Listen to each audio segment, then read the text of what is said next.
ನಾಡಿನ ಸಮಸ್ತ ಜನತೆಗೆ ಬಸವ ಜಯಂತಿಯ ಶುಭಾಶಯಗಳು. ಶುಭ ಕೋರುವವರು ಜಿಸಿ ಗೋವರ್ಧನ್, ಯುವ ಮುಖಂಡರು, ಅರಸೀಕೆರೆ. ಬೆಂಗಳೂರು ಜಲಮಂಡಳಿ ಕೊಳಚೆ ನೀರನ್ನ ಆದಾಯದ ಮೂಲವನ್ನಾಗಿ ರೂಪಿಸುವ ಮಹತ್ವದ ಯೋಜನೆಯನ್ನ ರೂಪಿಸಿದೆ. ಜಲಮಂಡಳಿಯು ತನ್ನ 5 ಪ್ರಮುಖ ತ್ಯಾಜ್ಯ ನೀರು ಸಂಸ್ಕರಣಾ ಘಟಕಗಳಿಂದ ಹೊರಬರುವ 550 MLD ತ್ಯಾಜ್ಯ ನೀರನ್ನು ಸಂಸ್ಕರಿಸಿ ಅದರಿಂದ ಬಯೋಗ್ಯಾಸ್ ಉತ್ಪಾದಿಸಲು ಮುಂದಾಗಿದೆ. ಈ ಅನಿಲವನ್ನ ಕಂಪ್ರೆಸ್ಡ್ ಬಯೋಗ್ಯಾಸ್ ಆಗಿ ಪರಿವರ್ತಿಸಿ ಮಾರಾಟ ಮಾಡುವ ಯೋಜನೆ ಕೈಗೊಳ್ಳಲಾಗಿದೆ. ಈ ಯೋಜನೆಯ ಮೂಲಕ ಮುಂದಿನ 20 ವರ್ಷಗಳಲ್ಲಿ ಸುಮಾರು 120 ಕೋಟಿ ಹೆಚ್ಚುವರಿ ಆದಾಯ ಗಳಿಸುವ ಗುರಿ ಹೊಂದಲಾಗಿದೆ. ಈ ಯೋಜನೆಯ ಮೂಲಕ ಮುಂದಿನ 20 ವರ್ಷಗಳಲ್ಲಿ ಸುಮಾರು 120 ಕೋಟಿ ಹೆಚ್ಚುವರಿ ಆದಾಯ ಗಳಿಸುವ ಗುರಿ ಹೊಂದಲಾಗಿದೆ ಎಂದು ಜಲಮಂಡಳಿ ಮೂಲಗಳು ತಿಳಿಸಿದೆ.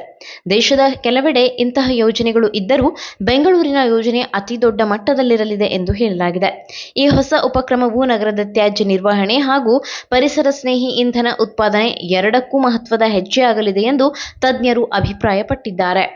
ನೀವು ಸಣ್ಣ ಆಗ್ಬೇಕಲ್ವಾ? ಅದು ಒಂದು ಉತ್ತಮ ಆಹಾರದಿಂದ ಸಣ್ಣ ಆಗ್ಬೇಕಲ್ವಾ? ಪ್ರತಿದಿನ ನಮ್ಮ ಜೀನಿ ಸ್ಲಿಮ್ನ ಯೂಸ್ ಮಾಡಿ ಯಾವುದೇ ಸೈಡ್ ಎಫೆಕ್ಟ್ ಇಲ್ದಂಗೆ ನೀವು ಸಣ್ಣ ಆಗ್ತೀರಾ.